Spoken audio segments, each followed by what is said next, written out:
alphabetical. Um, First off, I want to start with Miss Shelley Benhoff. So Shelley, if you are not familiar with her work, become familiar with her work because she has over 20 years of industry experience on everything regarding cloud, regarding leadership, Docker. She's an amazing expert. She has courses, blogs, follow her. Her leadership information spans technical and managerial and how to make those transitions, as well as effective ways to communicate as a developer and as you grow in your career. And next in line is Miss Chloe Condon. So Chloe, I feel like, has touched just about everything in a relatively short amount of time. It is amazing. She has been a cloud advocate for a number of years and now in a number of organizations. And you probably have seen her quote on TV or YouTube or popping up in your Twitter feed more than once. Salute to Twitter, sorry. But she has done everything from IoT to advanced topics and made really accessible all of the different areas of cloud technology so that anyone at any level can find joy and honestly make that first LED blink. So moving on from and Chloe is an amazing performer as well. I'm not going to make her, but hey. And with that, I want to move on to Miss Rachel Nabors. So Rachel, again, is one of these people that is just touching all the things. She has experience as a manager in developing programs. She is extremely well noted for her work as an animator, an artist, and really bringing that artistry to the web when it comes to building beautiful and extensible user experience designs, but also taking that same thought process with her work when she was at Facebook in React, in that same level of intricacy in making things accessible as documentation. And now as a principal TPM at Amazon, working in the cloud and AWS services. And finally, but certainly not least, none of these women are least. I am always thoroughly impressed by everyone in this room. Y'all have me beat. And finally, Shelley Willis is a globally recognized speaker and technologist. She has dedicated her career to open source community and currently leads up open source and developer communities at Google. And that is not saying everything about this woman. She has got a history that you need to write a book. You need to write a story because I am telling you that there are many people in this room and that are experts here that have pulled themselves up, that have built everything that they believe in, who have done, every single person here has had a career pivot more than once, right? And especially when it comes to Ashley, I just look at her work, especially in the Go community, as, bringing that same level of artistry, thought, comprehension. Her work has really pivoted in all of these different areas of open source and leadership. And, there's so many points where she's definitely pulled at my own heartstrings. So I will say each of these women is not just a master of personal brand, but they are masters in their areas of expertise, and they are masters in making what they do accessible. And it's key there. Well, how do you make yourself accessible? So with that, I can't wait to get this conversation started. Is there anything that any of y'all want to add about yourselves? Now, to start out, now is the time. Absolutely not. No, you did great. You did too well. I'm embarrassed. Thank you. Hey, if nothing else, I will be your personal hype man or hype whoa man. Okay. Because So much gas. Thank you. hopefully we will keep that energy rolling throughout tonight. So with that, I'm going to start out with the first question. What is a personal brand? Who wants to go first? I can go. My answer is real short. And it feels weird to quote Jeff Bezos as a Google employee, but I'm going to do it. He says your personal brand is what people say about you when you're not in the room. And I think that sums it up very well. Does anyone have a long-winded answer that's maybe better than Jeff's? It's also kind of like how people relate to you, I think. It's what people's not opinion, but like observation of you is, I guess.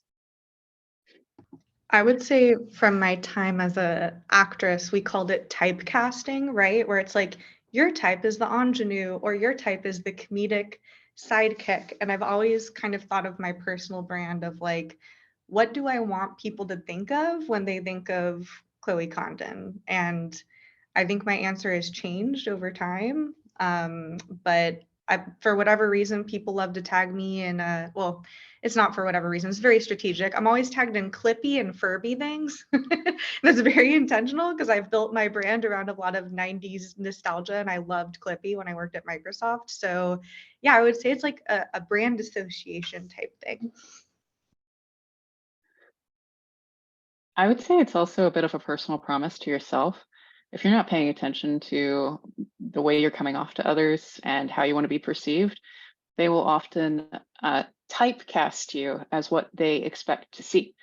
So if you're hoping to be a CEO, but you're not broadcasting CEO vibes, it's even harder for people to see CEO in you because they're probably not thinking CEO plus woman. We are trained from a very young age to not associate CEOs with women. That's just how this world works. But if you're not broadcasting that and taking ownership of that, they'll project what they want to see onto you. So personal brand is not just what people say when you're not in the room, but it's also you making sure they're saying what you want them to say.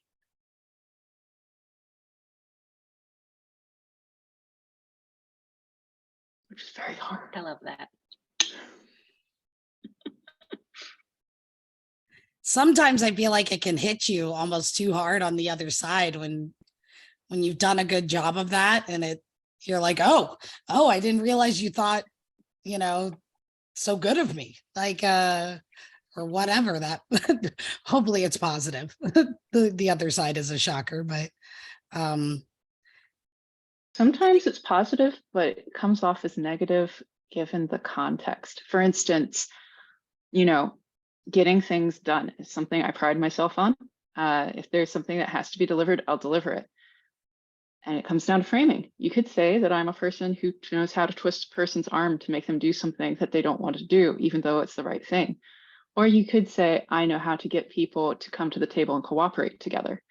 It's all about framing. And some qualities that aren't typically associated with women will be framed in a poor light, and you don't have control over that.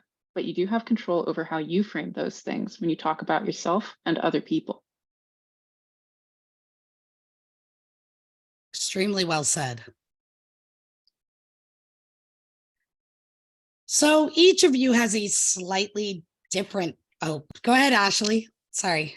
Nope. No, go. Well, I wanted to kind of go into a little bit of each of you has a very unique and different brand from each other. Even though you're still in tech, and a lot of there is a lot of crossover in like some of your borderline areas of expertise, but who you are and how you present is very uniquely you. So how did you actually discover your personal brand? Like, how did this whole thing start? I actually have a really good story for this. I didn't know I had a personal brand until a friend of mine asked to put me in his course on personal branding. I was like, what are you talking about? And he was like, tiaras, that's like your personal brand. That is when I started my podcast. That's when things started happening. So like, I didn't even know that I had already cultivated a personal brand because I was constantly posting pictures of myself in a tiara. And so people latched onto that. Like, how many people told me, in chat, and Rachel did, like, love the tiara. It's memorable and powerful, I would say.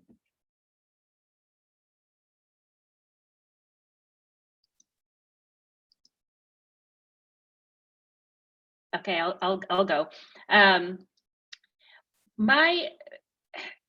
I kind of knew I had a personal brand, but I didn't know exactly what it was. I was a career switcher. I was a professional photographer before I got into tech. And one of the things that I did as a professional photographer was build Photoshop actions and presets. And then I would teach people how to run a business or how to edit their photos. And when I transitioned to tech, I was contributing to open source, and I was also learning in public. And so one of the things that's been common across my personal brand was knowledge transfer, sharing and learning in the open. And that turned out to be very valuable in tech. It turns out that, especially as a woman, when you're learning in public, everyone wants to help you. It's when you show that you're an expert in something that they want to kind of like put you back in your place.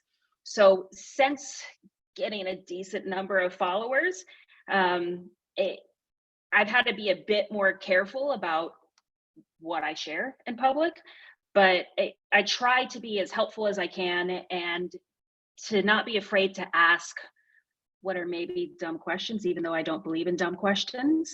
I think that for all of us here, me and Chloe might have the most similar experience on personal brand. So maybe you want to go next, Chloe? Yeah, it's interesting because I was looking at Stacy's comment about, can I be the Rebel Wilson of tech? And I feel like I very much have approached my personal brand as so to give some context, I didn't know anything about engineering until I was in my late 20s. I worked in tech as an office manager and a recruiter and all kinds of things. I just knew that dudes, they were dudes, they had big headphones and they wore hoodies. And when I think about what role models or people did I have to look to be like, oh, that cool, quirky lady with glasses. I mean, people mistake Ashley and I for each other all the time, especially when we worked at Microsoft together.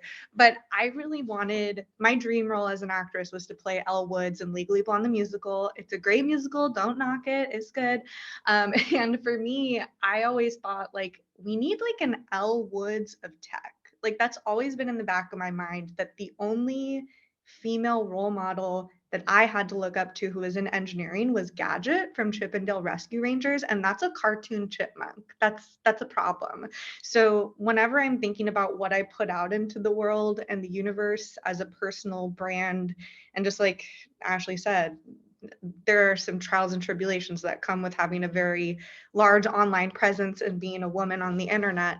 But I really just try to be what I needed to see in this industry, because I certainly didn't see it when I started. Yeah, I think I was, what did I call you, Chloe? It was like the Bette Midler of tech or something along those lines. Yeah, which I loved. I was like, oh, I love the like thinking of yourself. It's like when people say it's Uber for blank. It's like thinking about your personal brand in terms of like, I want to be the blank of tech. And I think that's a really good, I don't know, starting point or catalyst for thinking about what you bring to this industry. Like, are you the, I don't know, Pee Wee Herman of tech? I hope you are. I once referred to myself as the Joan Rivers of the tech industry in private. Certainly not in a recorded session would I ever do this, but I do look forward. That's my retirement plan, is like, I will be the person at the conferences who's given a mic and just roasts. Like, let me tell you, about 20 years ago when they were trying to launch this spec, well, nobody was picking it up, but then 5 years later, then that's when Google came by and was like, grids, we could do grids. And everyone forgot about Microsoft CSS grids level 1. Anyway, I love this, but point is, for me, I will pay for this, more of it. I will pay for more of it. I've tried to find, I've considered possibly using a vocoder and adopting an alternate alias and having 2 identities, just so that I could have, you know, like the T in tech as a thing. If that shows up, it probably is me. But anyway, I'm actually between brands right now. You know, this is going to be a little different because I had a very, you know, it was a very on brand, had a bob. I had, you know, hot pink was my signature color. I was the web animations wonk. My background in comics really supported that. I was also married and lived in the United States and didn't have a big tech career job. When I transitioned into big tech roles, a lot of things changed. Got divorced, went and lived in Europe for a bit. Now I'm back in the US. And it's like, wow, I've really changed, cut my hair off, and, you know, I'm using some new pronouns in life. And I was just in a meeting with a vendor, and they had done their research like good vendors, and they had gone to my website, which I haven't updated in 5 years, and had formed some opinions. And I could tell, I was like, oh no, my brand is out of date. Oh no, they still think I'm like a quirky cartoonist who gives talks and demos. Oh, I really got to make this my Christmas project to fix this situation. But yeah, sometimes your brand changes and it can be a challenge to update how other people think about you. In my case, I'm not exactly sure what my brand that I'm going for is. Probably joining Chunky Glasses Club for permanent. Just saying, because chunky glasses are awesome. They make me feel like New Yorkerly sophisticated, and they completely get rid of the need to do eye makeup. True story. People notice the glasses before the eyeshadow, and that's really good for days when you're just trying to get out the door. So I'm still working on mine, but that does happen sometimes in your career. You might find, you know what? I don't want to be the developer evangelist anymore who's rah-rah. I want to go be the CEO, and I want people to see blazer when they think of me, not blue jeans. In my case, I'm still wearing black turtlenecks, and I thought I swore off of these things. It's interesting that you bring that up, Rachel. That has definitely been a whole changeover for me in terms of my presentation in the last few years. I started with making a resolution to go to tech conferences wearing a dress and doing my makeup, sometimes painting for the back like a drag queen, oftentimes hashtag. But, you know, in terms of work, I work from home, have for a number of years. This is how I present. Makeup, maybe not crazy most of the time, sometimes crazy. I love me a rainbow eyeshadow moment, but it is interesting and sometimes unfortunate, the different reaction I get with a hoodie on and less makeup. That's very real, Stacey. I find and this is a Women Who Code meeting. Most of my work is on camera and like filming in a studio, but I find that I'm even, and I don't think this is like a personal thing where I'm perceiving it differently. It's even when I take flights and I don't have makeup on, but specifically in meetings, if I'm not wearing eyeliner, it's like, are you okay?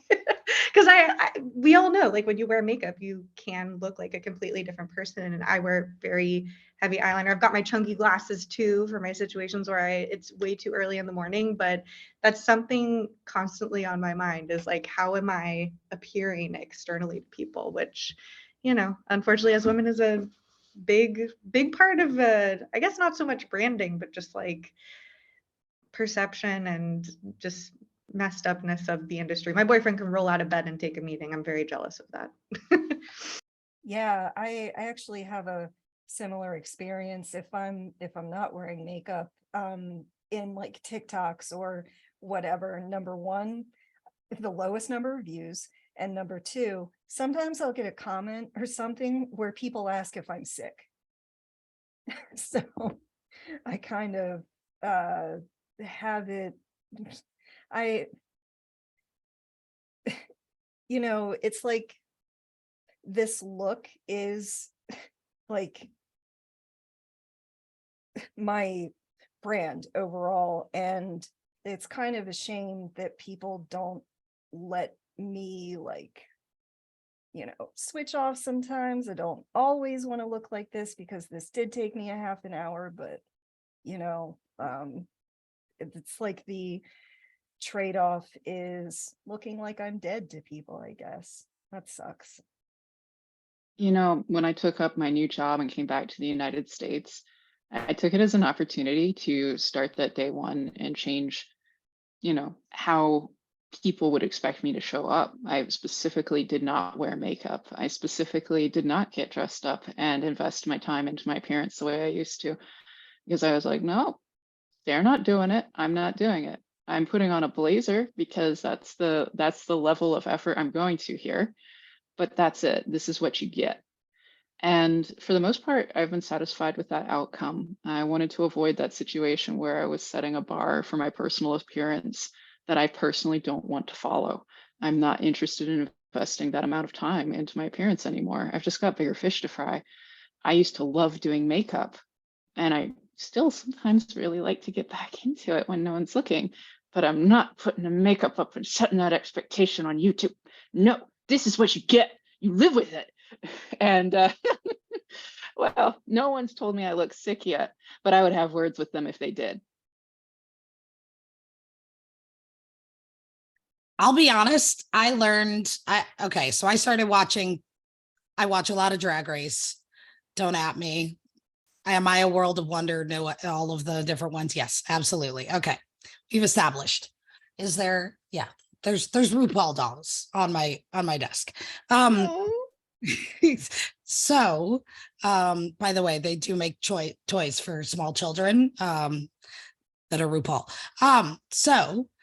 But what I did do is I learned some amazing techniques that really helped me make my entire regime less than 5 minutes, which as a mom is very checkpoint. But a little bit of slapdash isn't the worst if that's what you're trying to achieve.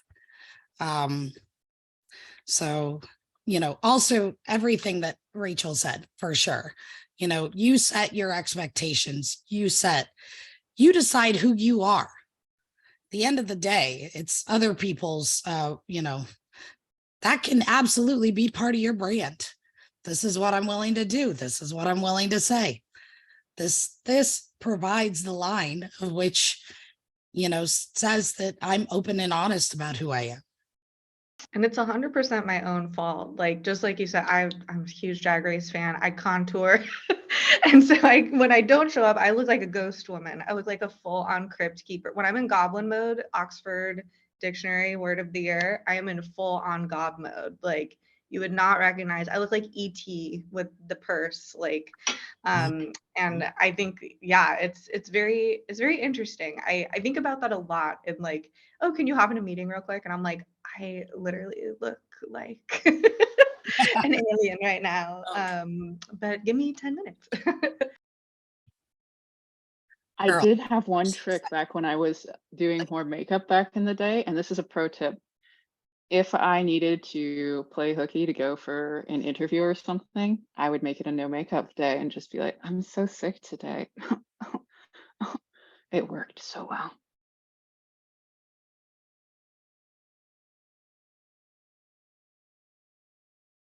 So I'm curious what, some of y'all had actually highlighted that like your brand just kind of happened. And what made you realize what part of that said, oh, you have a brand? And maybe, what happened directly as, part of that? Tech branding hasn't really been a thing so much until the advent of social media as, a regular consumable. And I'm curious what changed after you realized that you had a personal brand? I have been very online since the beginning of online. We're talking ICQ before they had names, we just had numbers, So I feel like I was always destined to be on social media. I knew I had a personal brand when I went to an OzCon and somebody wanted to take a picture with me. And I was like, me? Why? And what it did for me and continues to do for me, and I feel very privileged to say this, is if I'm looking for a job, I don't go on LinkedIn. I just ping people on Twitter. That's how I got my first job in tech. I was going to a boot camp actually, because I do not have my CS degree. And as part of that experience, I was blogging about the boot camp. I did not have a great experience there. But I got my first job in tech by contributing to open source and by tweeting about it. And I think it was at that point that I really realized the power of social media and having a personal brand. It's not having to apply for 100 jobs, because a lot of people have to do that. But that the first time somebody wanted to take a picture with me at a conference, it was mind blowing. It still blows my mind. I'm like, why? Yeah, I actually had a really similar experience, and I was at this conference and I was trying to promote a course, and I thought that I would have to try to promote this thing. People came to me, people were excited about it, taking pictures with me, all of that, and I still didn't realize in that moment that I had a personal brand. It was rewarding as hell because I was so nervous going to that conference that I didn't even wear lipstick the first day because my hands were shaking so bad that I couldn't even put it on. But yeah, it was kind of after that I started to realize, after my friend put me in his course and all of that I had something. And the result of all of that has been that I have a voice, and I actually stutter. So having a voice means everything to me. Having influence, having people feel not alone. Yeah, I am here to help anyone through trauma. I've had a lot of that. I'm sorry, I don't know if I'm going off on a tangent if this was the original question, but yeah, I just am extremely honored to have a platform overall. I think I've always tried to just really lead with authenticity when it comes to my brand. I'm very passionate about musical theater, RuPaul's Drag Race, crafting, the 90s, and I've always just been very vocal about that. So I think there's been a lot of brand association in that way, but I think when I first discovered it was I wrote an article called What It's Like to Be a Woman at a Tech Conference. And it was a very candid take on my very first I went to DockerCon in Austin, I think it was. And there's a picture of me that I can drop in the chat where it's all these dudes in a wine cave. And then it's me just like I couldn't believe, because in musical theater, it's all women, no men. It's the exact opposite of tech. So that was very jarring for me coming into this industry. And I've always been with my brand, I write very comedically. I come from musical theater, and I grew up in an artist family, so I've just always led with comedy. So I think where I discovered I had a personal brand was that photo, because I was like, this is literally how I feel all the time. I was just in a lot of rooms with mostly men. Most people assumed I was someone's wife or daughter or girlfriend. And the only way that I could deal with that, because it made me want to scream, and you can't just scream at a dude that comes up to your booth at a conference when they ask if you're a recruiter, was to joke about it. So I know that's not for everyone, but I think that's definitely where I found that I had my personal brand, was like, oh, I need to deflect. I mean, that's what they say about comedians, right? That like you get into comedy to like deal with your personal issues.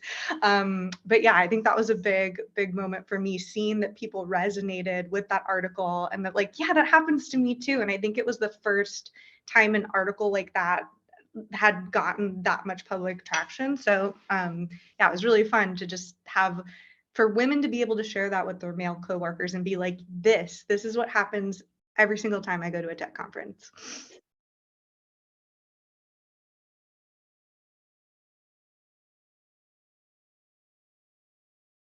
I've been listening to all these really good stories so much, I forgot what the question was.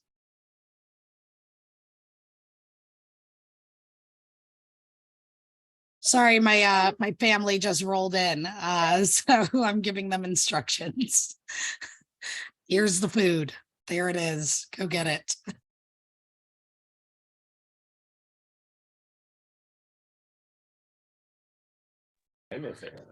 So I also am curious, what changed in terms of intentionality once you had that brand?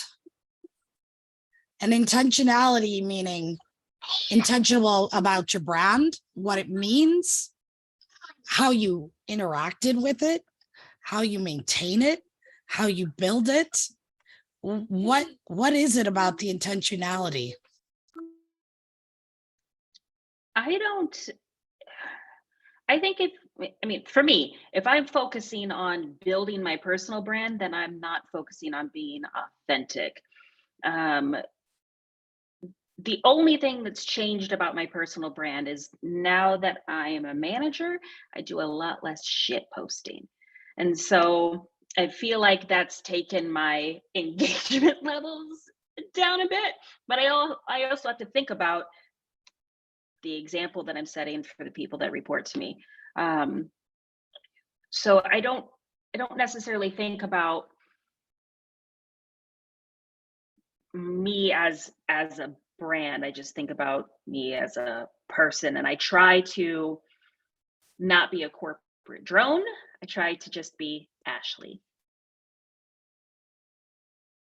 I think like it was really interesting because when we were in that like phase / we're still currently in that phase of like RIP Twitter, is this going to exist anymore? I had a lot of people ask like, oh, are you going to go into Mastodon? And I'm still a question mark about that. But I think that's because like, if tomorrow Twitter went down and there wasn't like a digital record of me starting out in tech, I think I would be okay with it, just because my brand was so much more spicy when I first started. Ashley will tell you, like, there's a lot of trial and error where you're like, oh, maybe I shouldn't have tweeted that, or like, oh, now I know I can just delete a tweet if people start being crappy on it. And I think Chloe, if you talked to me like 3 years ago, I would have a very different opinion. Like, I'm standing my ground and I'm keeping this tweet up because I believe in it.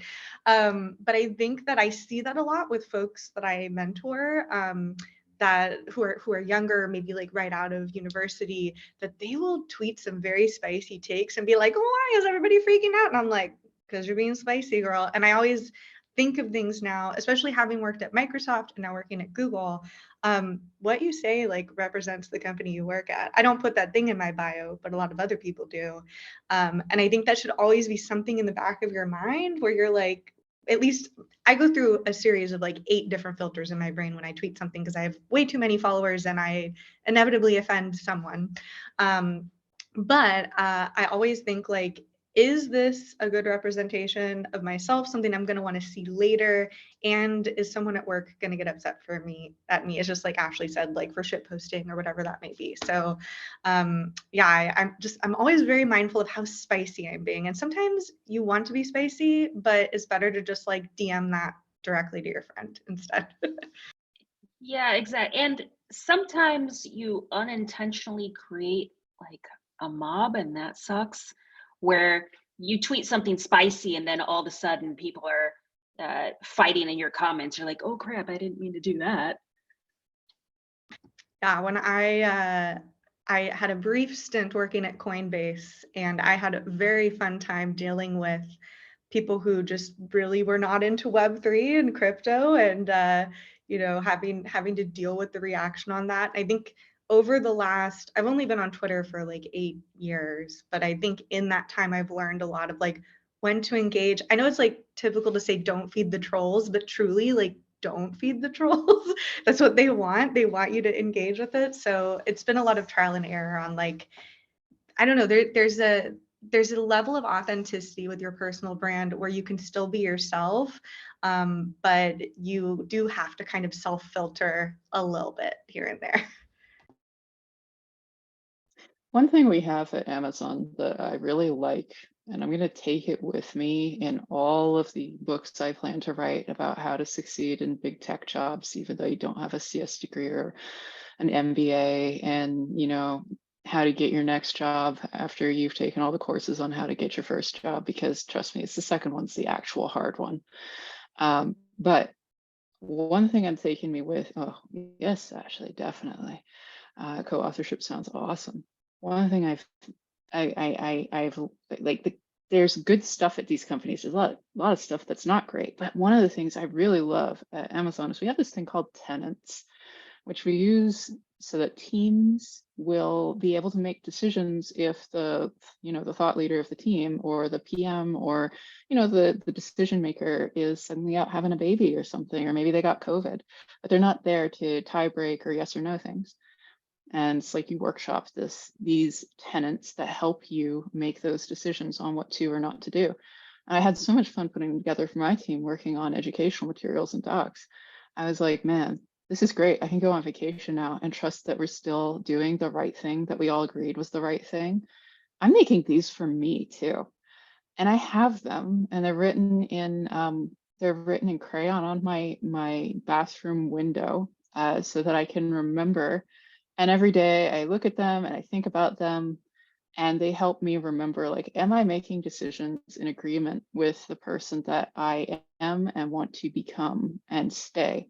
One of them, like number one, and this is super secret, I'm sharing it with you here, is you've won. This is just, if you come from hardship or tough background, it's easy to internalize this narrative of this is really hard. It's always stacked against me. I'm not gonna, like, this is unfair. But there comes a point in life where, I don't know, you have 500,000 followers. I don't, but I think some people here might. And you can't say anymore that I'm the victim here, because obviously fortune has favored you in some way, and you have to put that narrative down. So number one is you don't get to play the tiny violin anymore. You don't get to do the spicy takes, because now spicy takes that you put up are actually punching down. You might still feel like you're punching up, but you're punching down now. You can't do that. You're the big dog in the room now, and you can't act like a little dog because you're way too big to act that way. You could hurt somebody. And so that's one of my top tenets. I have a bunch of other cool ones, like always negotiate. But these really help me align my actions with that person that I'm going to be. It's not quite branding, but I have read some interesting quotes about how the key points to brand isn't so much about, changing how people perceive you, but making sure that your actions are aligned with your values, so that when people understand their values, they can predict your behavior. I wouldn't do that to Rachel Lee, because they're a huge proponent of creating opportunities for people, and this would limit opportunities by installing gatekeeping measures. This person could reproduce me with artificial intelligence, and I could go retire.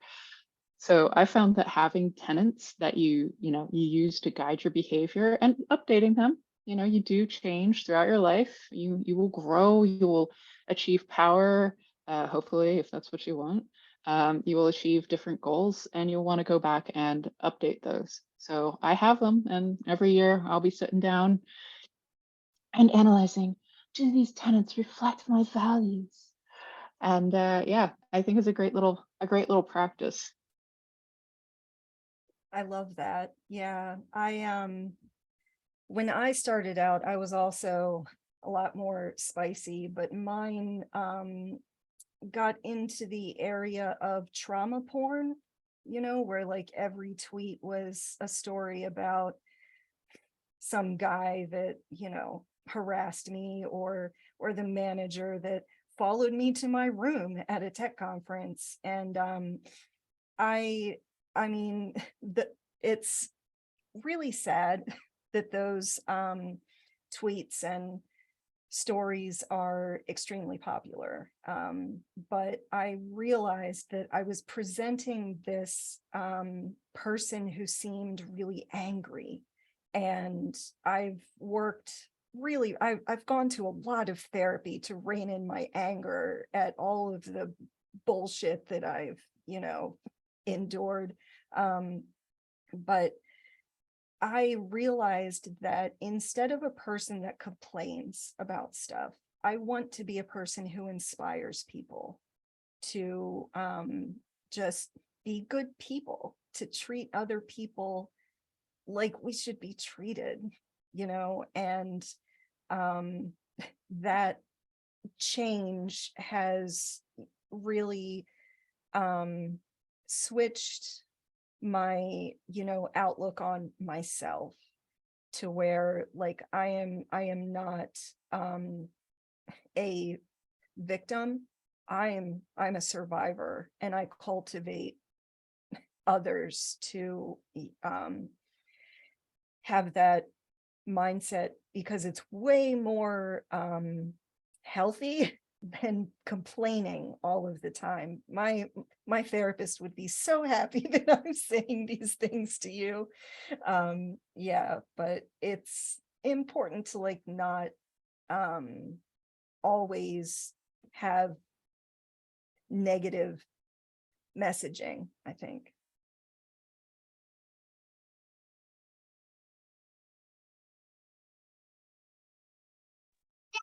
I just wanted to comment that is incredibly, incredibly powerful, Shelley. And it's true that you do have the power over your narrative. You have the power of your own voice. And I think, in a kind of roundabout way, you've said that they don't get to be heard. Their story doesn't get to be told, at least not through my mouth. And that's incredible, Shelley. That's incredible. Thank you so much. Yeah, it's been a learning experience and has taken a lot of self-awareness. And when you see that you're toxic a little bit, like that hurts. And then you either change or double down. Most people do that, but to actually reflect and say, I am wrong here, like that is so hard. That's why I've gone to therapy for such a long time.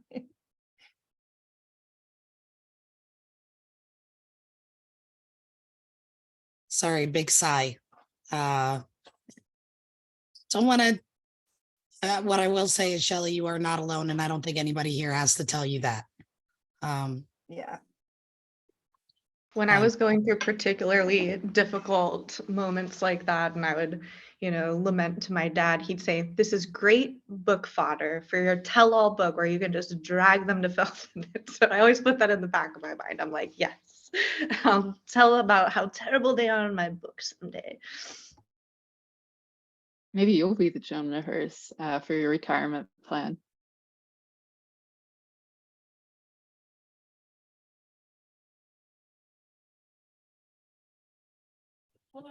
You know, it's interesting to bring this back to that personal brand. But just like Shelley says, and what has been brought up by everyone individually, you know, to kind of bring around it, it is the voice that you choose. It doesn't have to be everything that you feel. It doesn't have to be everything that you know, you get to keep you.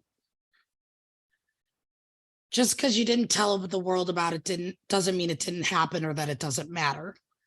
But your personal brand is what you get to say and the comments you get to make. And the best thing about it is no one can take it away from you, and it is all in your power. Sometimes it can be hard. Well, my parents, both of them died within 2 years of each other. It's a long story. We're not talking about it. But I remember it was tough because this was such a big part of my life. How could I, you know, it's hard not to, like, what was I going to do? Just not use Twitter? It was hard to not share. And oversharing is, well, I mean, you get rewarded for oversharing in social media. So it can be hard. You know, like maybe these are the closest thing to a friends group you have when you've moved to a strange country, or maybe this is just your preferred method of communicating with other people. Or maybe you've got a social network that feels like family. But one thing I was very careful about was to limit how much I was sharing during that period. I let myself be a person who is grieving, but I didn't share everything because sometimes you need to keep a part of you back. Your personal brand isn't all of you all the time. One thing we've been talking about a lot here with makeup and with other things is how we control our appearance and how we live according to what we want to project. It's not about just dumping all of ourselves, warts and all, onto other people and saying, I hope you like it.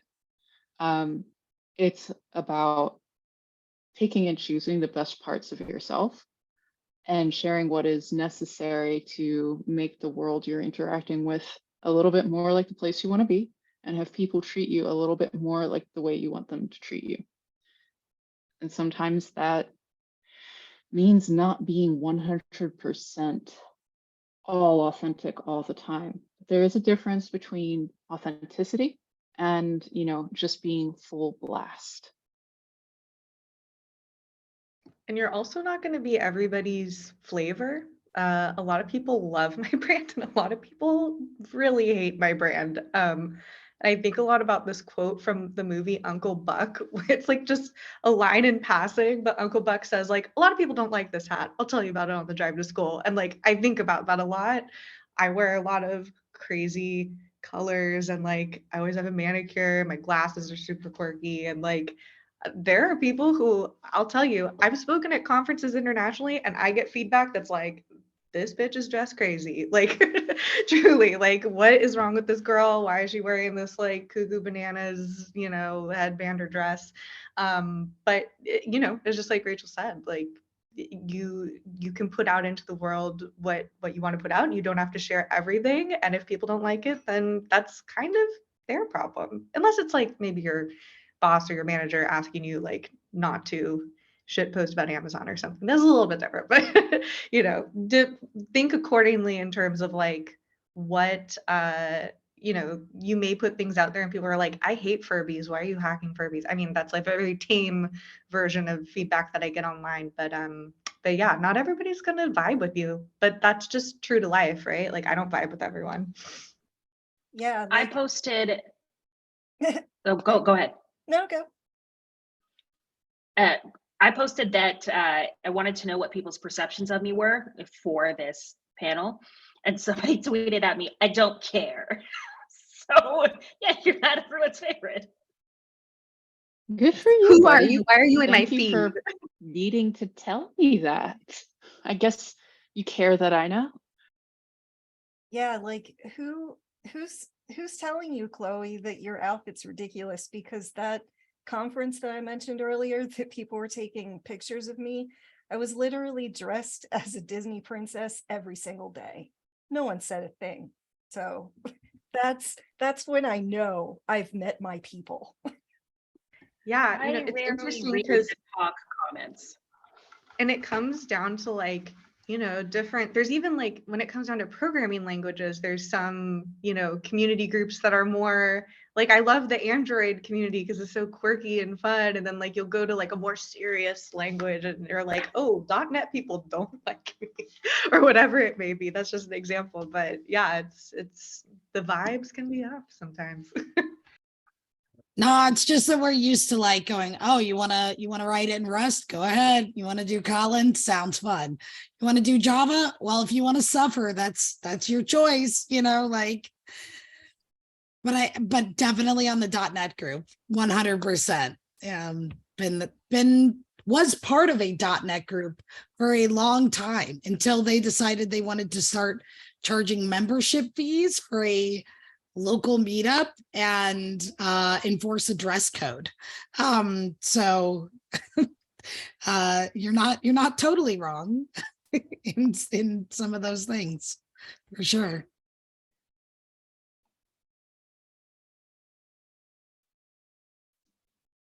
As kind of some other quote thing regarding personal branding, again, by the person who I cited as an author that I'm reading her book. Personal branding is all about your unique promise of value and what you bring to the table. It's also about getting your potential clients to choose you as the only solution to their problem. And kind of with that, as a kind of introduction, how has your personal brand affected your career? I think I mentioned this earlier, but I don't have to do a lot of job searching anymore.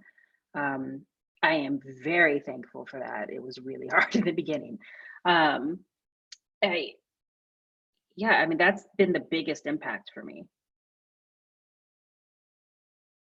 For me, my personal brand has allowed me to quit corporate life, and I'm now an entrepreneur, and that has done such a good job on my mental health, let me tell you.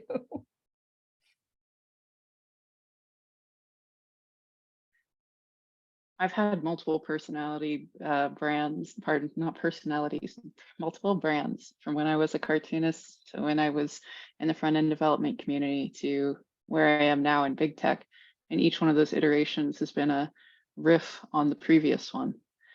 And in each one, the previous one has helped launch me into the next. My big personality and promise for teenage girls comics and community in comics ended up being a great creative brand for front end development, which ended up being some sort of an educational thought leadership opportunity brand where I am now. Just check back with me in a year, okay? But each one of these times, the capital I built up in the previous space and the reputation helped propel me forward into the new space and gave me the platform and the support I needed to continue going in the direction that I wanted. They were all launch pads. And while I continue to change, the opportunities they brought have gotten me this far, which is a far, far, far away place from where I started. To Ashley's end, I don't have to scrape and scrounge for jobs anymore. I'm able to find opportunity and give it to other people as well, as intended. I think I leaned very heavily into talking a lot about my background, especially in theater and on camera work and performance, because I knew that whatever I did in tech, in advocacy specifically, that I really wanted to blend those worlds.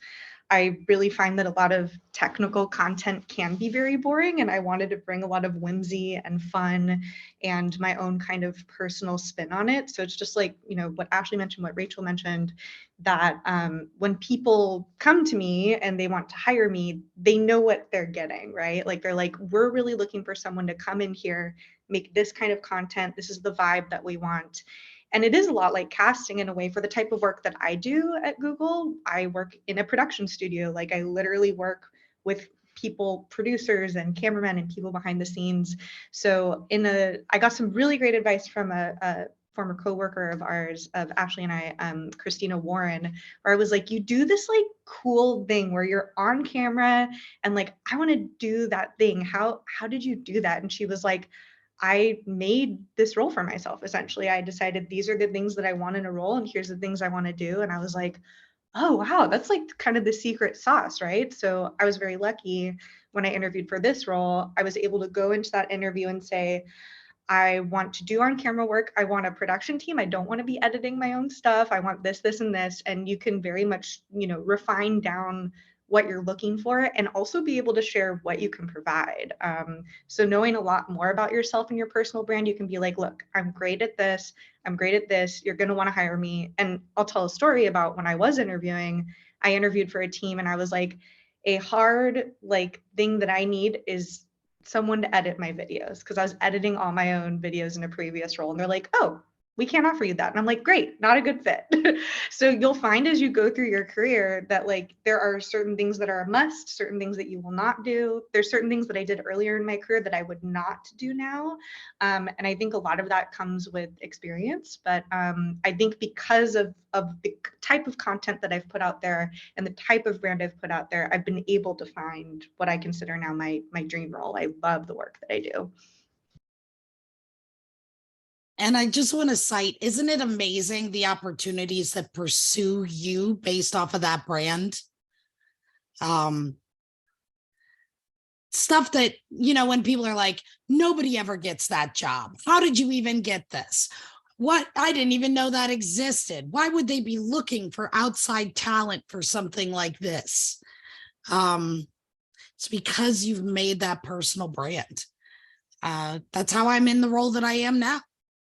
It's how I get the roles offered to me that are, I've said no to, but distinguished engineer and senior principal roles at Fortune 50 companies.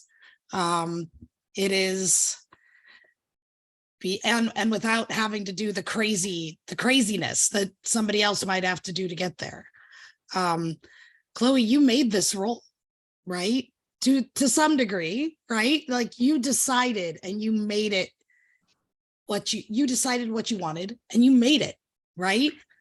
In a way, I mean, I got very lucky, and this very specific team was hiring that was doing exactly what I wanted to be doing. But I think, just like Ashley said, I was in a very cool position where I was like, okay, I have a big enough network that I can kind of put out into the universe. Here's what I want and here's what I'm looking for. And because of the reach that I have with Twitter, I was able to just kind of, I don't know, put that out in the universe. The way that this role came to me was someone who had been following my work for a long time was like, I think you'd be a really great fit for this team, because for the type of work I do specifically, it requires someone who can write scripts, who can be on camera, who has an eye for film production and stuff like that. So if you had asked me when I went to my boot camp, what do you think you'll be doing in 6 years?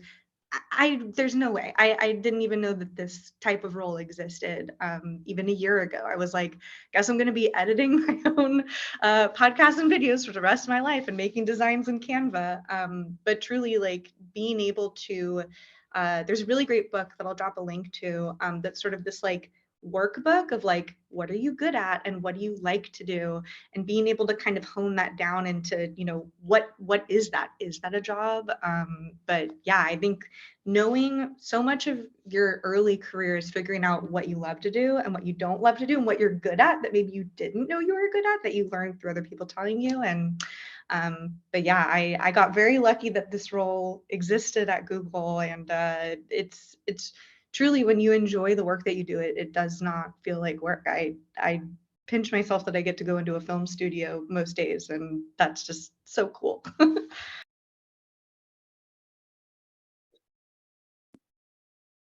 There's another thing to be noted here. The developer advocacy path is fairly straightforward. You have a brand, you're good at creating content, people see the content, they see the brand, they hire the brand. And a lot of times that is actually that is kind of what I'm seeing happening increasingly in developer advocacy, is it's becoming more personality driven. Whereas about 10 years ago, when we were shifting away from evangelism and towards advocacy, it was a bit more plug and play, like, yeah, just anybody. But now it's really like, we're buying a celebrity to make this content, not just any schmo. And the personal brand gets really important in making those hiring decisions. But I also wanted to take this frame and put it on like personal brand when folks are hiring you for things that aren't necessarily brand driven, where it's more the brand is showing that you can do a kind of work that they value, or that you can be trusted to launch those big projects. I don't actually have people hitting me up to come work for their companies. Like, I don't know how everybody else has this. It does not happen for me. People do not come to me and say, Shelley, we love all the work you do that we can't see, and we want you to do all that invisible work for us. Does not happen.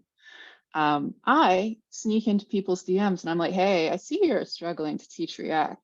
I like teaching people, and I happen to want to learn React.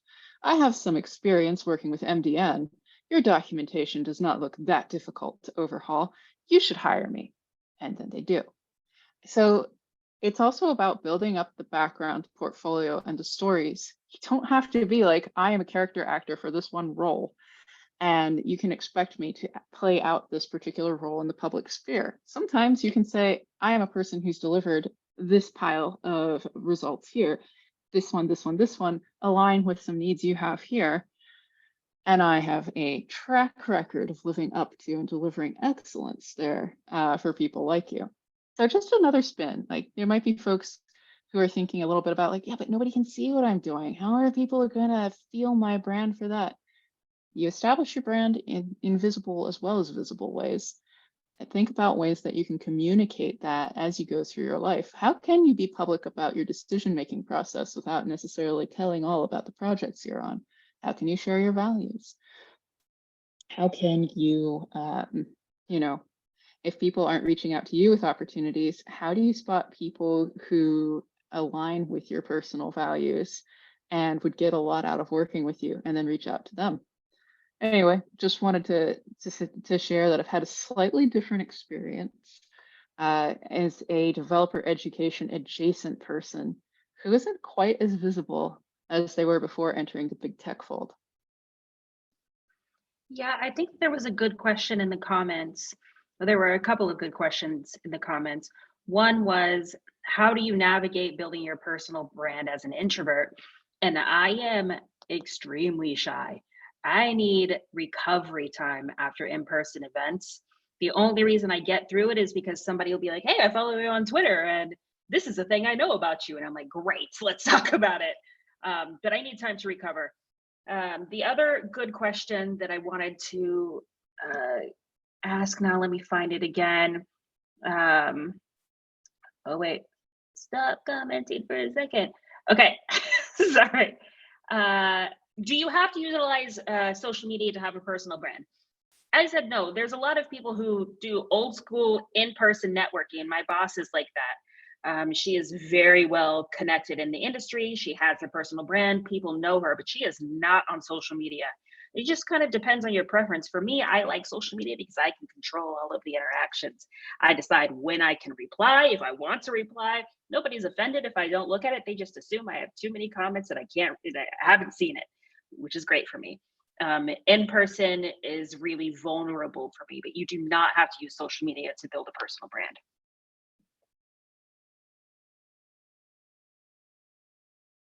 I want to jump in there and say one thing I noticed since getting into big tech is that the people who are making all the big decisions and sponsoring your favorite open source projects, making sure that the engineers actually get the funding to work on them, etc., those people have like 100 followers on Twitter. Some of the most powerful people are invisible. And you know what? The invisibility cloak is useful because they're not getting embroiled in spicy drama that might be a career limiting move that somebody might ding them for in an interview for a high level role. So just because you're an introvert, that could be your superpower. You're flying under the radar. You get to develop your personal brand one-on-one rather than one-to-many. And you can super control what people think about you in that situation, which can put you in some pretty powerful positions, like a politician with a squeaky clean record. It's, part of that record portion is really actually deciding the voice of your brand. And I was that weirdo person back in college when Facebook was brand new. Brand new Facebook. We were like one of the first schools. I'm that old. But it's one of those things where, and I have a baby. She refused to be anywhere but me here. But what I'm saying is, I was careful in curation, even from an early point in time, to not be too religious, not be too, hi, you want to say hi, got it. To not be too religious, not to be political, not to be all these things that I wanted to make sure that I wasn't driving someone away because we didn't align on one point. And that what my brand and the way that I wanted to communicate was, I'm going to say this so that we can align on what I value and what I think is valuable, more so than what I think can divide us or separate us. But that is very much part of how I decided my brand and how I decided. And to a certain degree, that brand can be different. Just as Rachel said, she's pivoted multiple times and had different capacities for that. So like my Instagram has nothing to do with anything that I'm normal about. It's all shoes and coffee. Okay. And by shoes, I mean sneakers. So, you can choose not just one brand, but multiple, but what is it that is associated with your name?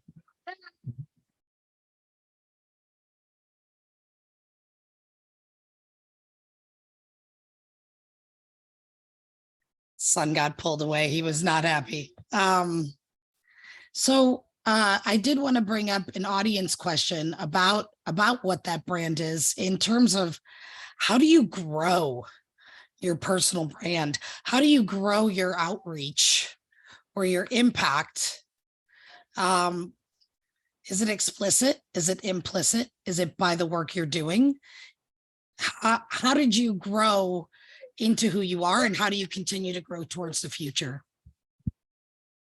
I think I answered this in the comments a little bit, but at first I spent a lot of time talking to myself and tweeting at people with no response. And I don't know what actually caught on.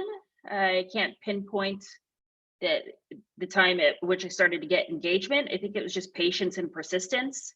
I was really okay talking to myself. I've never grown my audience with the intention of growing my audience. I've never had like influencer dreams. I do enjoy the attention, I'm not gonna lie, but I don't need it to survive. I kind of just tweet things that I think are going to be helpful, and I'm really thankful if they end up being helpful.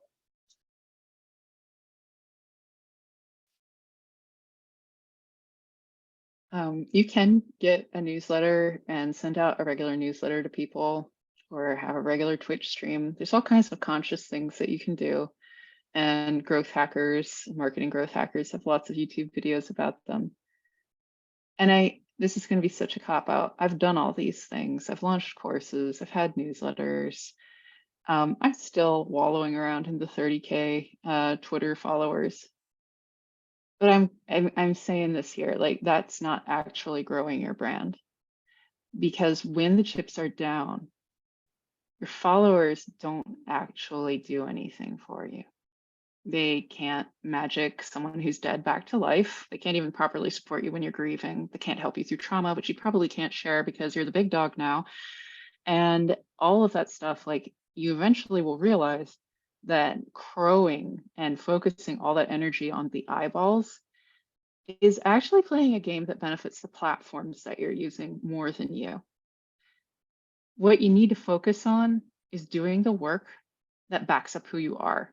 Take on the projects like DevToolsChallenger.com, my best project that I've ever delivered, and I loved it. 5 people, 5 weeks, deep sea dive with CSS, so cool. But I will be on my deathbed being like, oh yeah, that was such a good project, I loved it. And I still pull that one out as like, this is exemplary of what I bring to your team. You couldn't deliver this on your own. I can help you deliver this sort of thing. And that's what I mean, like, focus more on the things that you are doing. And it is tempting, and sometimes even I'm tempting. It's like, I just have a course and a newsletter, and I really got to start getting people to like sign up for a newsletter so I can tell them about my book. You know, it's all well and good, and if you have a product you want to launch, you can start worrying about those things then. But try not to think of yourself as a product you're trying to get other people to buy and just adding more numbers to a long queue. Think about a life you want to live, things you want to look back on delivering. You're not going to be on your deathbed being like, and I had 500,000 followers on this platform you don't even know about because it failed 5 years in. Like, you know, like that's not going to happen. Those aren't life goals. That's not real. So keep in mind your legacy. Like, how you grow your brand is through the things that you do, the things that you deliver, and the ways in which you shape the world around you. So grow your influence over the world around you, and you will be growing your brand. There's a quote from a musical called Title of Show. That's actually the name of the show. It's a very meta. It's about 2 people writing a musical about 2 people writing a musical. And there's a song in it called it's called 9 People's Favorite Thing. And the lyric is, I'd rather be 9 people's favorite thing than 100 people's 9th favorite thing. And I think about that a lot with my own content. Like, I'm never creating it to like gain followers per se, although I will say, if you're looking for an excellent example of someone who creates consistent newsletters and content, Cassidy Williams is like spread on so many different platforms. And I think she's an expert at growing her following and brand and having her hand in many different buckets.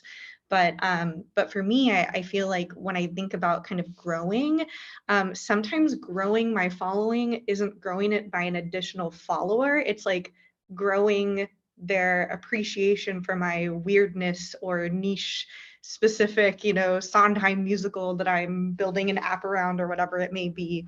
But I think like just leading with authenticity. I was going to say, Ashley, when you like not even back in the day, like your tweets are always so authentic and funny, which I think is something that people respond to, right? Like that tweet that I think you still have pinned about your son being like, oh, I love you. Like, people really respond to truthfulness and authenticity. And I think as long as you're leading from like a true place, people really follow suit. I think that that's true. People know when you're lying to them. They just do. Lots of people think I lie about that tweet. I do not read the Reddit comments on that tweet anymore. They're terrible. They're so mean. What I think's interesting is you can have a professional reputation that is augmented, but not necessarily represented by your brand. Again, highlighting some of the things that Rachel talked about. My personal brand and my professional reputation are not entirely aligned. And they don't have to be, other than me demonstrating and showcasing my knowledge, my the way I treat people, the way I, you know, complete on things. Those are things part of my personal brand, but they are not part of my professional reputation.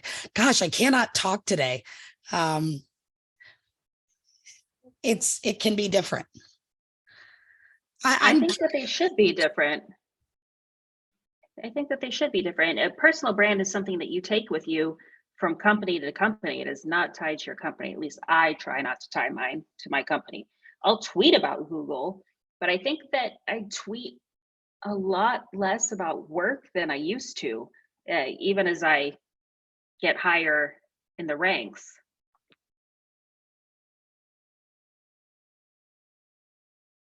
I think I get tagged in about 2 to 3 clippy things a day, despite not working at Microsoft anymore. So be careful how much you lean into a brand. Although I love Clippy forever.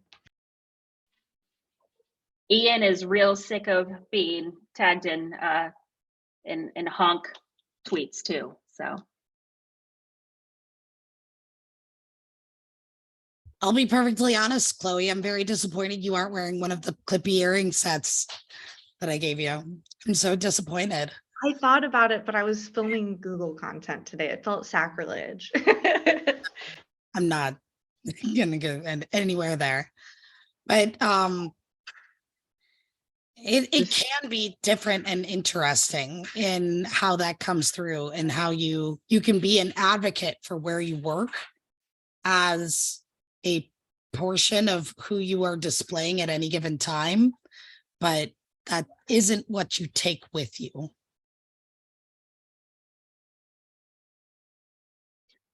I think there's something to be said for building flexibility into your personal brand. This is why I keep going back to values and the impact that you are having that aligns with those values.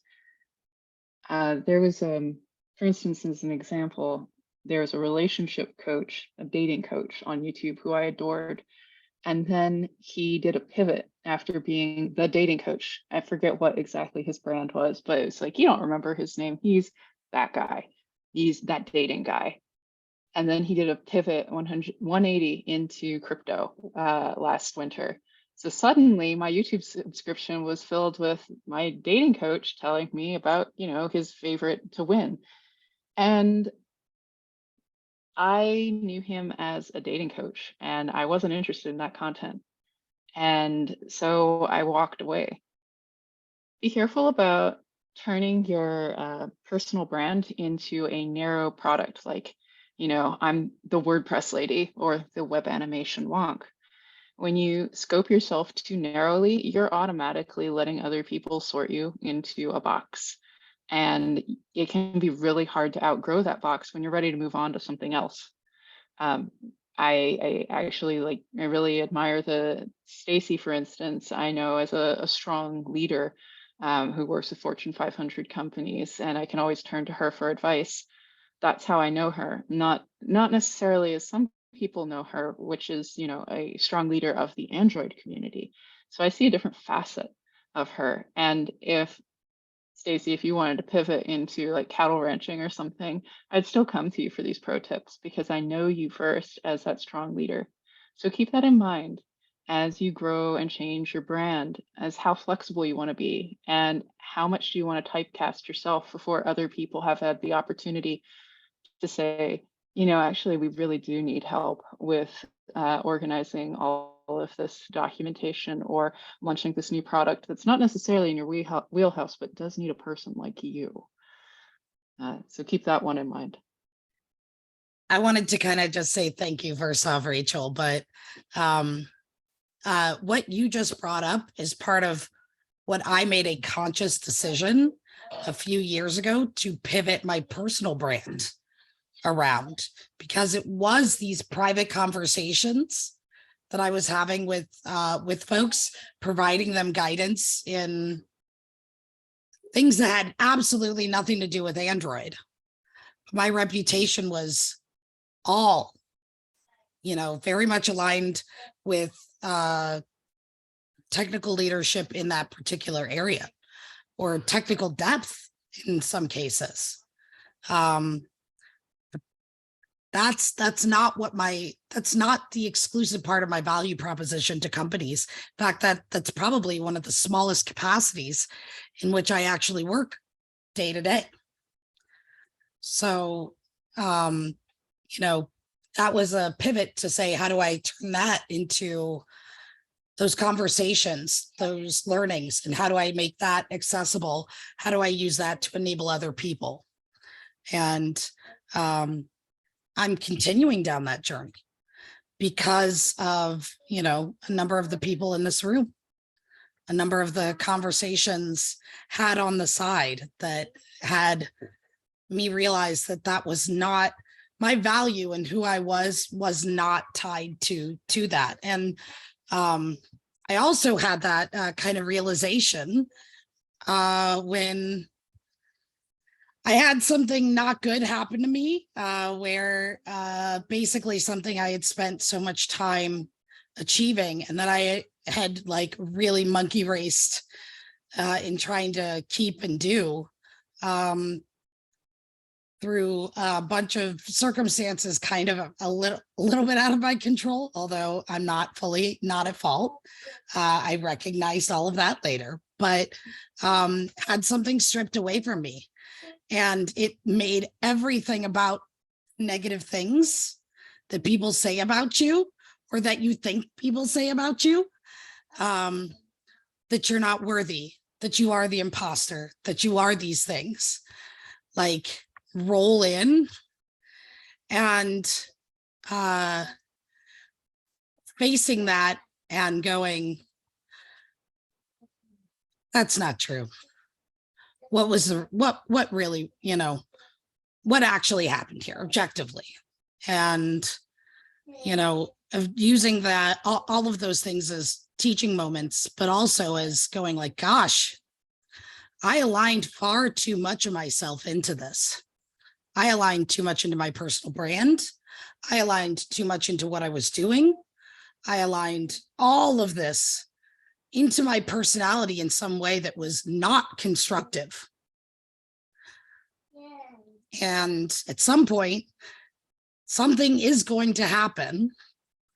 And if you don't have the resiliency to say, no, this is my voice, you don't get to tell me that this is the value I present. You don't get to tell me any of this stuff. I get to choose. And that is, it's an amazing moment also from maturity level, because I ran out of F's to give pretty shortly right after that. And, it's all been a big transition. And that's the other part of your personal brand, is don't start making it part of who you are. It is a representation of yourself. Your personal brand is not, it is not everything about you, and it is not the thing that you rest all of your value on. You are valuable with a brand or without it.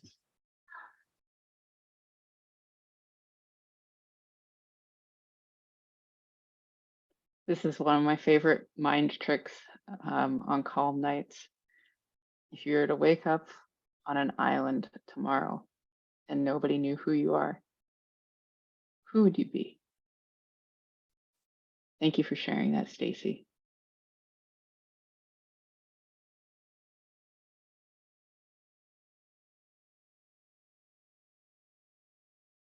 Sorry, that got dark. And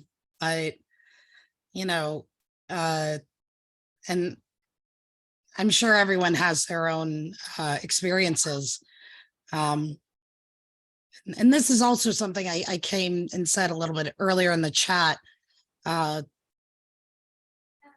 This urge to share, this urge to build, this urge to do all of these things in the public eye with such great care on our own personal time, on our own everything, does not come from, I want people to know who I am. It comes from, I don't want anybody else to ever hit this problem again. It could just be, there's this bad dependency issue. So I need to fix this documentation, or, hey, maybe I'll send a message to XYZ, or let people know in a tutorial, this is how you get around it. Or it could be, some of the things that were a little darker, in our industry. It's up to you. And it's always a decision. Okay, how do I make this brighter point? I've used this to come up with my own brand pivot kind of things to make sure that every week I am making a post on LinkedIn around some mantra that I either came up with or that I'm living for the week. And that in its own way, by sharing it, means that I have to live it. And I hold myself accountable to my own words.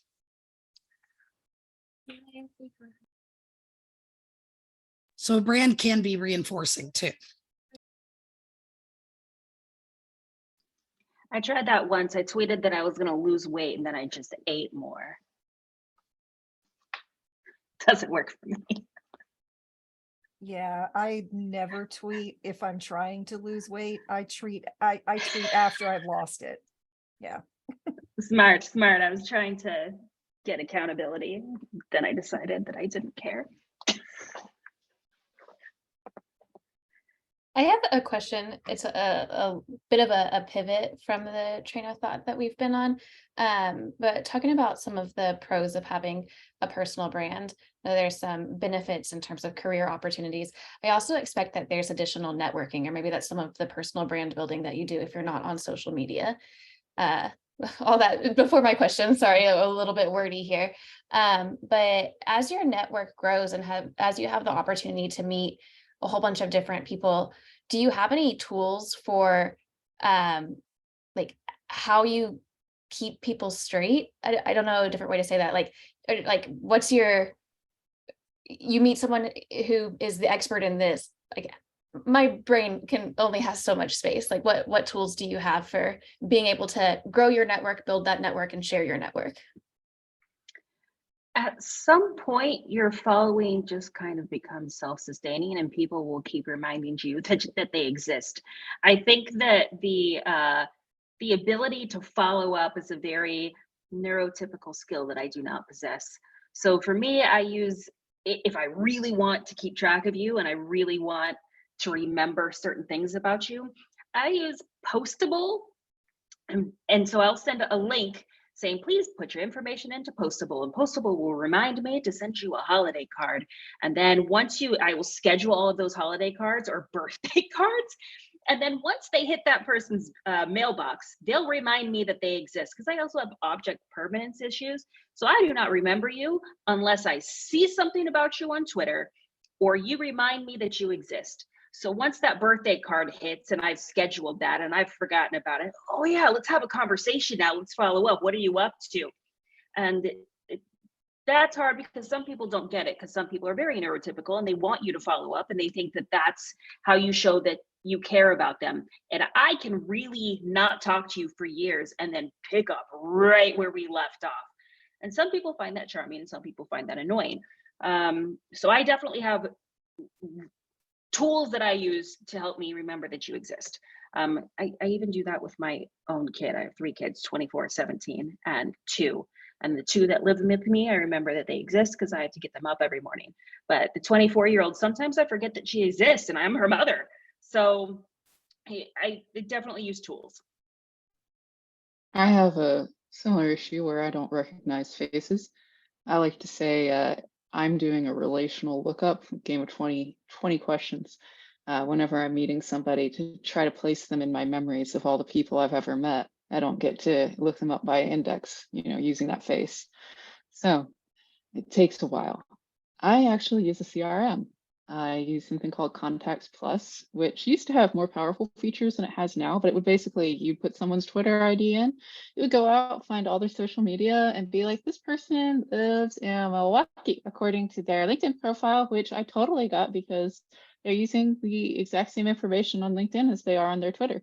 And it was actually kind of nice because then I could, when I go to a place now, like, oh, I'm going to Japan. Okay, Contacts Plus, let's see, let's do a search on Tokyo. Oh, I know 5 people in Tokyo, and I write notes about, like, I met them at this thing. I saw them at this thing. Their wife likes to eat these kinds of fruits. Didn't know that. And then I brief myself before I go into a new situation so that I can remember who's here, who I want to talk to, what we connected over. I wouldn't be able to keep people straight otherwise.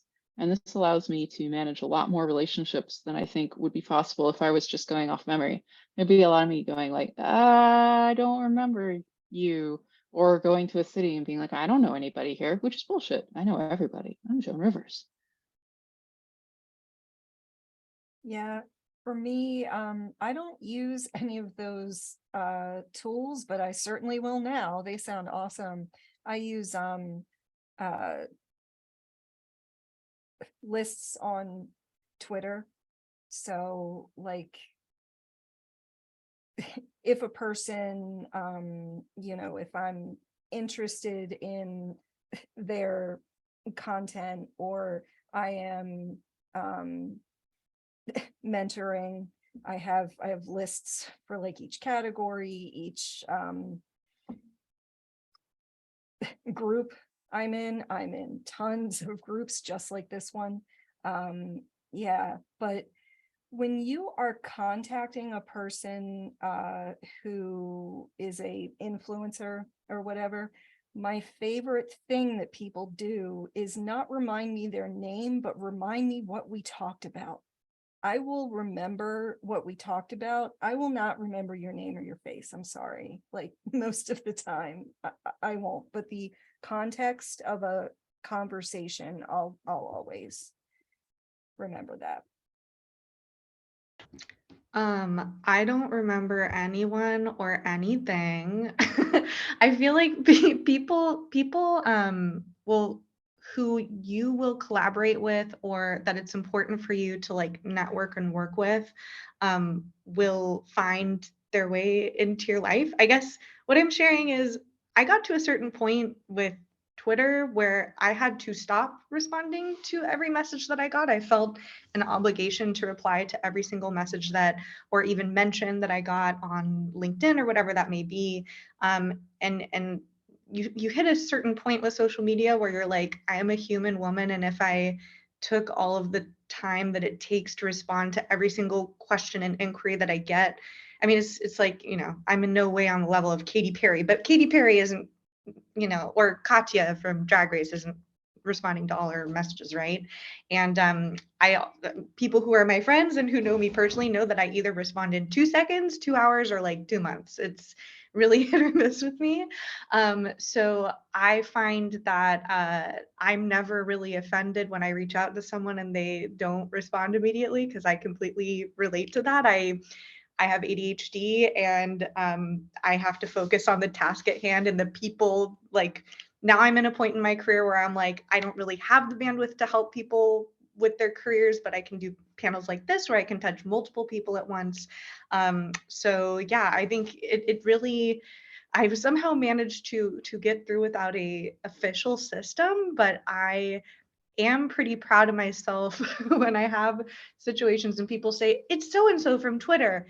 And I'm like, okay, and then I'll look them up, and I have like a visual association, so I'll know what their avatar looks like. But yeah, I think that, you can't respond to everything and anything that comes across your table. And we mentioned earlier in the chat, boundaries. Setting those boundaries for myself has been very important, because I found that I had an ADHD coach for a while, and I was like, I am so overwhelmed by the amount of email and DMs and correspondence that like people expect from me. And she said, why do you feel the need to respond? Like, these are just random people on the internet. And I'm like, oh, you're right. So I think use that with caution. Like, obviously, if you're in a situation where you're job searching and like all those networking opportunities are really important, but if you do get to a point where it's very overwhelming, take a step back. Like, the world is not going to explode if you don't send that one YouTube link to a specific person who couldn't find it on their own.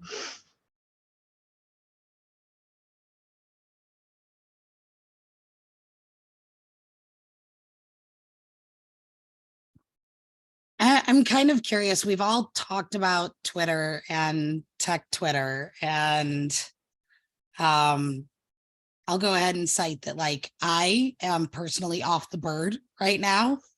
And sponsoring a shift for the Android community and some of the mobile communities. Not every community is picking a platform, just letting you know, like we are dealing with a complete bifurcation situation at the moment. And I'm really curious, how are y'all handling like the social media proliferation? What are some strategies that you're using right now to maintain your audience, or just to maintain the voice of your brand? And, what are your thoughts going forward for, because tech Twitter has been like it for so many of us? I have not abandoned Twitter yet. I am on Mastodon, but I don't love, it's not the same functionality. It's not the same experience. And I think I'm kind of seeking something that's similar-ish to Twitter. I will abandon it at some point, maybe. I don't think it's going away, as many people like to think. I think it's going to stick around for a while, no matter how much Elon is trying to burn it down. I do wish I had invested in more social networks. Like, I can't do Facebook. There's too many weird, like, I don't know, family members on there I don't want to deal with. Instagram, it's not the same for me. I feel too old for TikTok. So I feel kind of stuck on Twitter at the moment. I will tell you, you are not too old for TikTok. There are people twice your age who are real popular. The thing with TikTok is, I mean, it's not the most secure platform, but Tech Talk is an interesting place.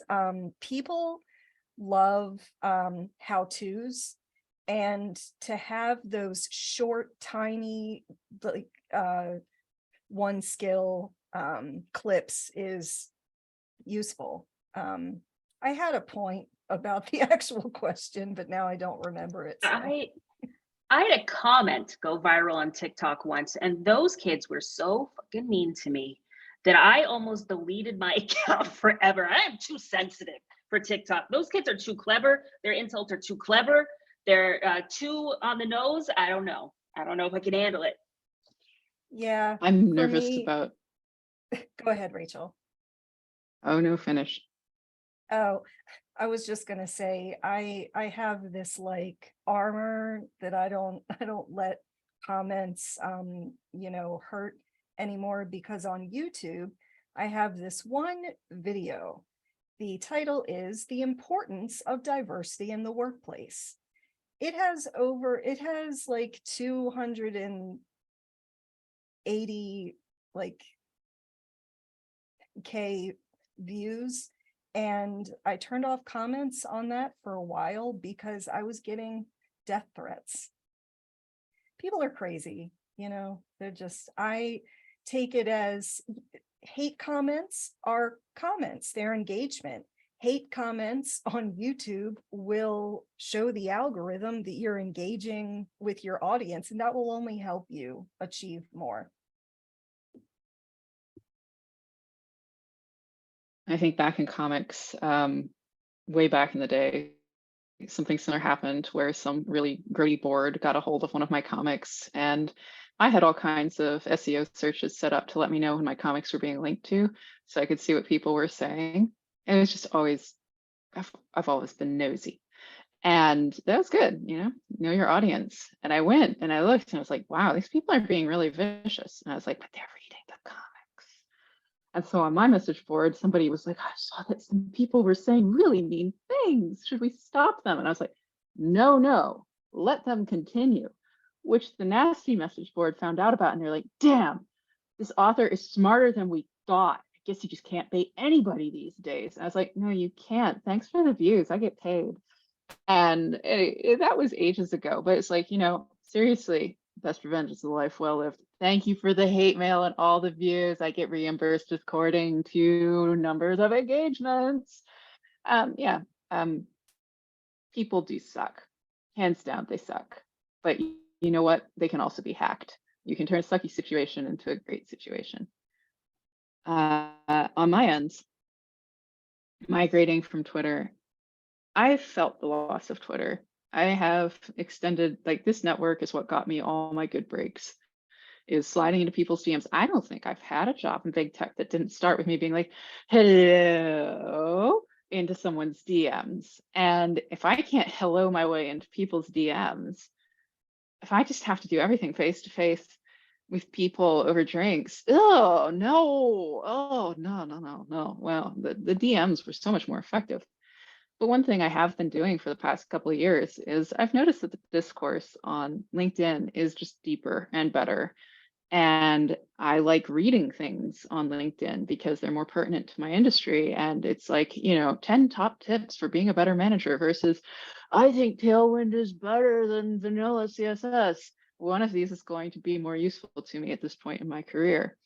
And if some of my Twitter threads would take off on Twitter, I would actually turn around and mold them into a post for LinkedIn. And I've been doing this, and it's increased the number of people who read my posts. And I've got a pretty big LinkedIn group. I feel like all the people who are business contacts that I had on Twitter, I also have them on LinkedIn. Increasingly, people are, having more business conversations there. And I do have all the other places, but mostly, I'm not too worried. And like I said earlier, followers does not equal power. Followers might equal eyeballs for that platform, but ultimately it's a metric by which other people size you up.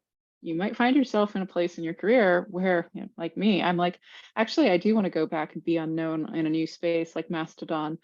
It gives me a lot more control over how people perceive me. And I don't necessarily want future employers to go search on, what have I been tweeting about lately, or dive deep into 20 years worth of my emotional development on a platform like Twitter. That might not be end game for me. So I'm not too concerned about migrating away from Twitter. Socially, I feel a little sad. I feel like I'm losing touch with people I've developed. Well, they're not real people. It's just like, it's my news feed. It's my newsletter that I get to keep in touch with things that I care about, people I've met over the years. And I miss that as it's becoming less and less of an engagement area. But what is life without Twitter? I'm kind of excited if that's the way we go. I'm kind of excited to see what that's going to be like. I'll expand into new niches and I'll mold new perceptions of myself. I had a interesting moment with my boyfriend where he was like, you got to get on Mastodon and leverage your followers from Twitter on there. And I was like, no, that sounds exhausting. I don't want it. I feel like I got what I needed out of Twitter, and Twitter has served this purpose in my life up until this point. Personally, I haven't seen a lot of change on Twitter other than I've lost some followers due to people leaving the platform. But I've kind of come to this epiphany that I'm like, I've just been giving away this content for free. You can at least monetize YouTube, right? Or Instagram Reels is paying a couple dollars per view at this point. And yeah, I'm just kind of at a point now where I'm like, okay, it's been really fun. It's a written medium, right? It's so different than making a YouTube short or a YouTube video or, whatever that may be. So for myself, like I said, I'm very jealous of Cassidy because I feel like she's got her newsletter, she's got all these different things. And I'm like, I should have started on that earlier. But I'm really trying to leverage my following into, I feel like Twitter is very of the moment. No one, well, except for creepers, aren't really going back in my feed and looking at things that I wrote 4 or 5 years ago. But I think even just as a time capsule for myself, I really enjoy looking at the videos that I made 5 or 6 years ago, because Chloe hacking on a Furby is very different than Chloe working on Google Cloud tools. So yeah, I think I'm gonna try to focus on monetizing my brand more, because I'm not giving away this gold for free. I should be getting paid. I already get paid to make video content at work, but I see so many people doing really cool stuff around how I got my career, or even stuff like this, personal branding, stuff like that. And I see a lot. Almiza at Microsoft is doing this a lot. Gwen, made by GPS on Twitter, and yeah, I'm all into monetizing it now. So unless, I do see Twitter changing vibe-wise, and it does seem like not as a happy place to be. So I'm finding my brain going into brainstorming mode on like, ooh, what if I did a video on the history of hamsterdance.com, just like something stupid that I'm passionate about, right? And yeah, so I don't know. I think I'll probably be on Twitter until it sinks like the Titanic, but in the meantime, I'm just conjuring up video content. So we are almost at time. I want to go through and offer a moment for all of our panelists to tell us, how do we continue the conversation? What are you up to? And what are you looking forward to next? You can find me on Twitter or LinkedIn if you want to chat about anything. I think my DMs are open on Twitter even.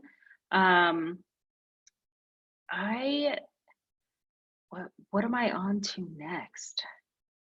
TBD. It's the end of it is December. I am not thinking about work or anything. I am not thinking about anything else until January. Ask me again in January.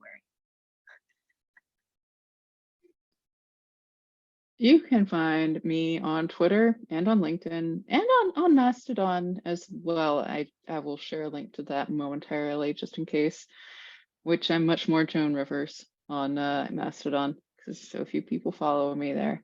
But what am I up to next? Well, the goal for the first half of 2023 is to change how people learn how to build modern apps. Going to be my biggest heist yet. I'm very much looking forward to it. No pressure.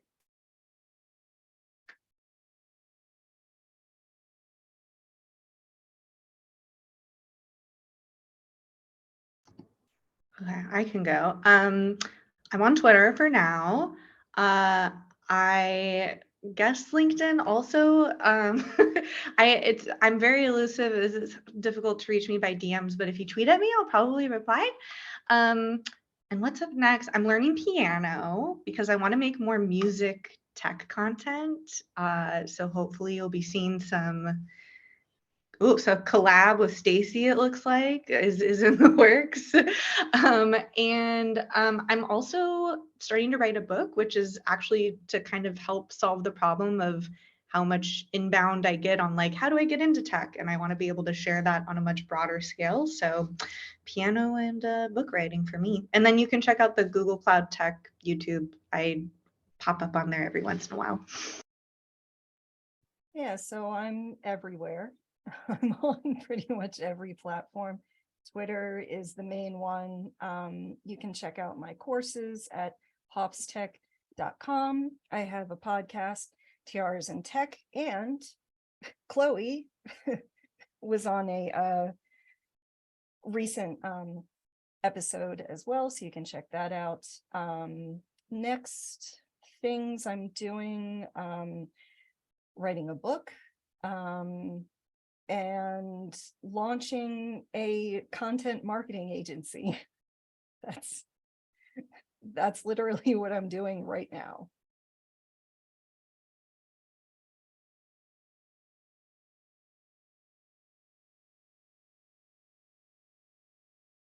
All right. Well, I just want to take this last moment to thank all of our panelists for their amazing knowledge and just sharing their personal stories and experiences today.